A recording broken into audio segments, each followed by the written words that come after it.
Hi everyone, welcome to my strategy guide for turn 9 of Final Fantasy XIV A Realm Reborn. The boss that we are facing against is Neo Deus Darnus.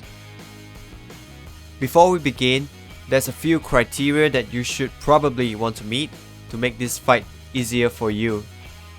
First off, for equipment, everyone should try to have their eye level 100 or 110 weapons minimum, and they should try to meet the 5000 HP mark to ensure a better survivability during the fight. Item wise, everyone should bring along some potent poisoning potions, and some X potion of strength or intelligence, and last but not least, some high quality food. As you can see here, I've marked out the waypoints that I'll be using for this fight. Please be noted, as soon as the fight begins, touching the edge of the arena is an instant death, same as turn 5. At C is where the main tank will tank Neo. B is the center of the arena, and A is somewhere at the edge of the circle as shown here. Their purpose will be explained as the video progresses. Begin the fight with the main tank pulling Neo and tank at C facing outwards. The first skill that Neo will use is Stardust. At the end of the cast, Neo will place a red or yellow marking above a random player except the main tank. When the mark disappears, a meteor will fall on the spot. If any meteors are placed too close to one another, it would explode and cause an instant wipe. To keep them spread out, place them on the edge as shown here. You can use the glyph on the ground as a guide to help you. The second skill Neo will use is Raven's Beak. Ensure that Stone Skin and Adloquium is up on the tank at all times. Being hit by Raven's Beak will also give the tank a debuff called Raven's Blight. After 12 seconds, an explosion will happen and deal an AoE damage around the tank for heavy damage. Following up, we have the Iron Chariot. Neo will dive onto a random player and performs a circular AoE knockback attack around him. Thermionic Beam happening simultaneously with the Iron Chariot. One player will be marked by a red arrow. Everyone will stack together in the middle at B here to split the damage, while your monk can choose to stay on Neo to keep his Grease Lightning buff up. Neo will proceed to do another Stardust, and then follow up with a new skill called Lunar Dynamo. This attack will heal Neo for any damage she does to the players, including the pets.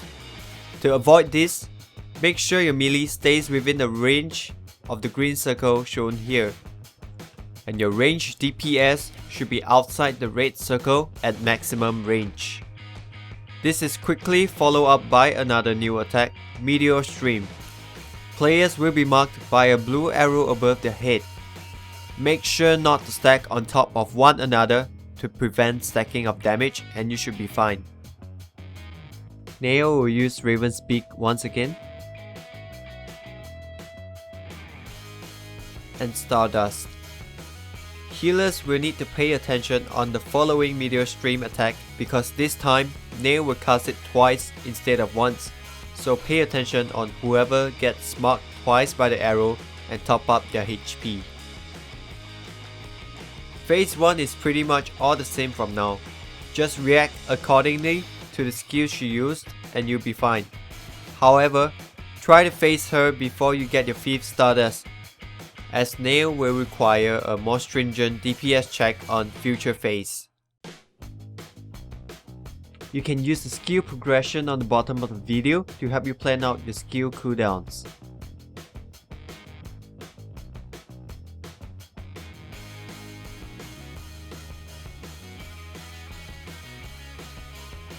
Phase 2 begins at 65% HP. 3 players will be marked by a green indicator.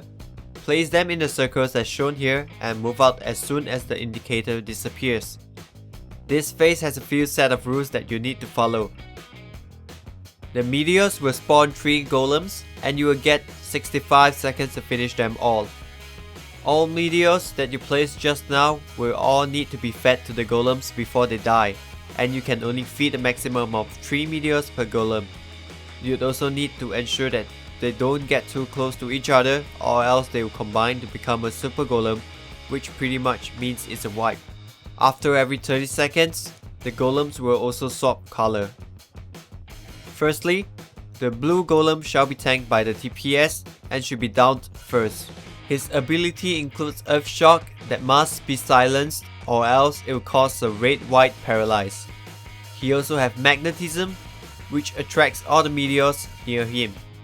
Secondly, we have the red golem, which should be tanked by the off tank. His ability includes Earthen Heart, which is a blue AoE on ground and applies a bleeding debuff on anyone inside it. Make sure to purify the debuff. He also has Heavy Strike, which is a large AoE attack like Ballast from Binding Coil turn 2. The last golem to kill is the green golem and is tanked by the main tank. This golem hits very hard, especially when fed with red meteor, so the tank will need to pop his cooldowns constantly. As you can see here, the DPS will be killing the blue golem first. I've also annotated their skill whenever they are casting it. Proceed to feed the golems with meteors by moving them to it. Please take note, the red meteor will boost the golems' attack damage and the yellow ones will boost their haste. So right after the first golem dies, the other 2 golems should be switching colors as 30 seconds had passed. And if you are tanking the green golem, it is good to pop a cooldown after demolish, as its boulder clap will hit really hard. As soon as 65 seconds are up, be prepared for the next wave of meteors, which will come down consecutively, totaling up to 6 meteors. There are many strategies for this part, but for my party, we'd spread out evenly among the circles and then drop them at the edge.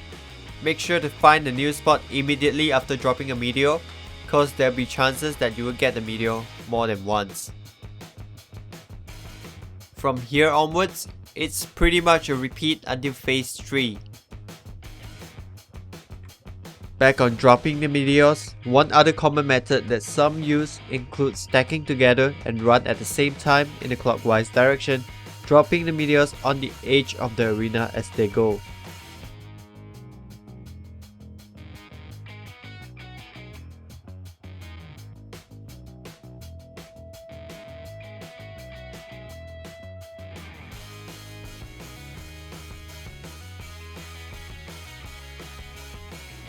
Phase 3 begins on the countdown of Mega Flare.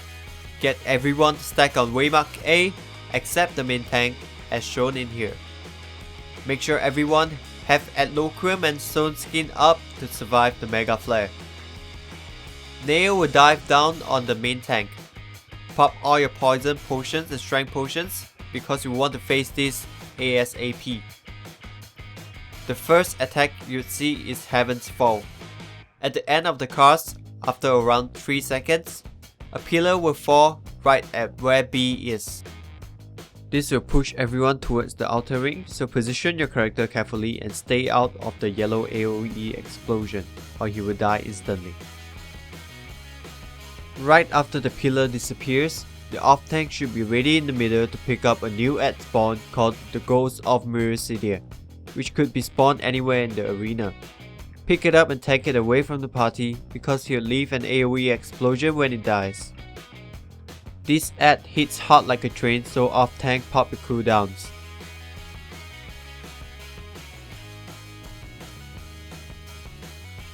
At this point, the caster should limit break on both Nail and the ad. As soon as the Ghost of Eorzean drops below 50% HP, it will start casting Binding Chain, which will kill the players that it chained on. Try to save your burst damage on it after it starts casting the spell.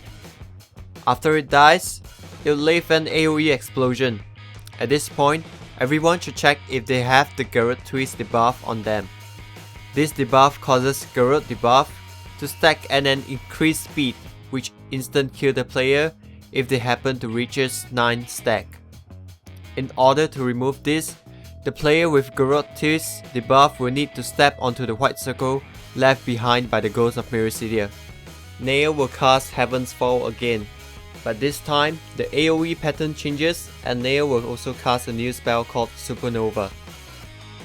She will fire out 2 black hole, which will deal a lot of damage and slows the player.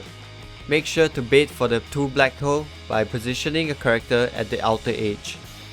At this point, my party have managed to phase the fight onto the final phase.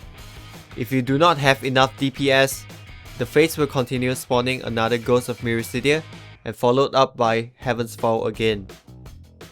Final phase begins with Bahamut's Favor, which is basically a damage increase buff on Nail. You will need to down Nail as soon as possible before his damage reaches too high for your tank to handle. The first attack that Nail would use is the Bahamut's Claw. Nail will hit the tank for around 5 times. Off tank could provoke Nail in the middle of the attack to share the damage. However, it is not necessary if your main tank is geared enough. The dragons on the side will start shooting out Ice Ball on the random player every 2 seconds. This debuff will go through the whole party list before returning back to the first player. And if you are shot by the Ice Ball while having the debuff, you will die instantly. Right after that, a red tether will be targeted on one player for Fireball.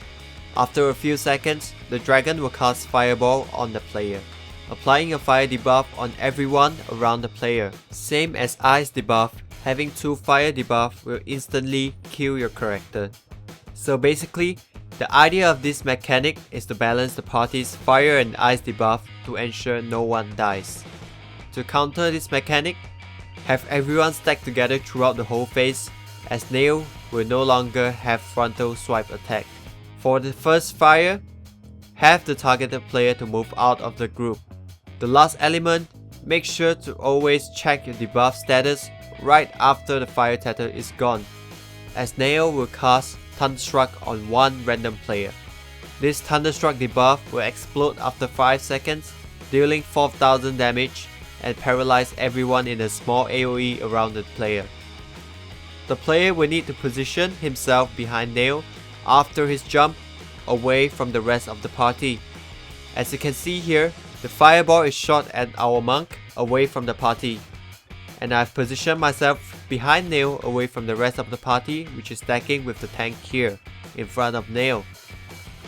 This is to prepare for Nail's next attack, Lunar Dynamo, keeping the party away from her AoE, and at the same time isolate the player with Thunderstruck.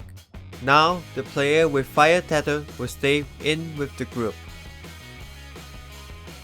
Now check for Thunderstruck debuff, make sure to stay away from the group if you have it. Now spread out and surround the middle of the arena. At the same time, make sure no one gets hit by the fire debuff and Thunderstruck player. Nail will proceed to cast 3 Supernova. Do not move into the middle to stack for Thermionic Beam until the second Supernova is being casted. Stack for the fire debuff. Now check for Thunderstruck again and move away from the group if you have the debuff. Now comes the second part of the final phase, Dive Bombs. If you have paid attention to the outer ring of the arena, you can see dragons flying around it. These dragons will determine how and where to place the dive bombs. Every set of dive bombs comes with 2 dive. The first dive with 2 dragons and the second dive with 1 dragon. There are only 3 possible patterns on where the dragons will be standing, and their placement will determine where to place the waymarks. As you can see here, this is pattern number 1. The dots being the dragons on the arena. A is where you will place the first dive bomb, and B is where you place the second dive bomb. You will definitely need to keybind your waymark onto your keyboard, because you won't have the time to click for them from the menu. The best time to do your marking is when Nail is casting Bahamut's Favor, as there isn't other mechanic you will need to handle when she's casting it. And also, by placing waymark C, it will help as a guide as to where north is when placing a waymark. There are a few methods to do the dive bombs, but for me, I just memorize all 3 patterns and then mark them out with waymarks directly. For the second method, You can just rotate your camera clockwise from 12 o'clock and then begin to place your first dive bomb mark on the right of the first dragon you see. Then place your second dive bomb mark on the right of the last dragon you see. Place the first dive bomb and keep the rest of the party spread out in the middle, because Nail will be casting Meteor Stream. At the same time, place your second dive bomb. Make sure to stay away from the main tank, because Nail will dive back down on him. After this, it is pretty much a repeat back from Bahamut's favor, so it's actually a memorization game. Okay, so back to step 1. Everyone stack together with the main tank. Nail will cast Bahamut's favor, and time to do your dive bomb markings.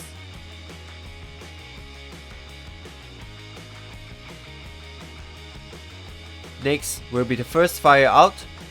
Now check for your Thunderstruck debuff. Everyone move yourself in front of Nail while the Thunderstruck goes behind of Nail. Next will be fire in. Check for your Thunderstruck debuff. Move away from the rest of the party if you have Thunderstruck.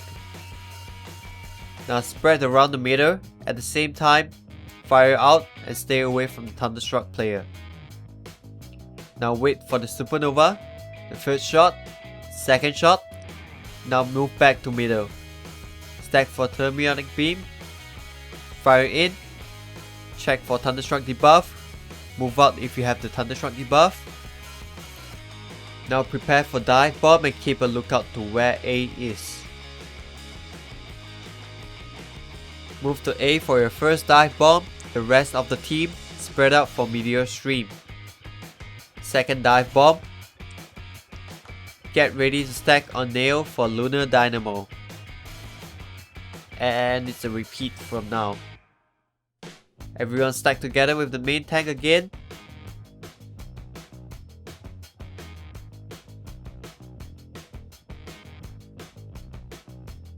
Nail will begin casting Bahamut's favor. Now do your dive bomb markings.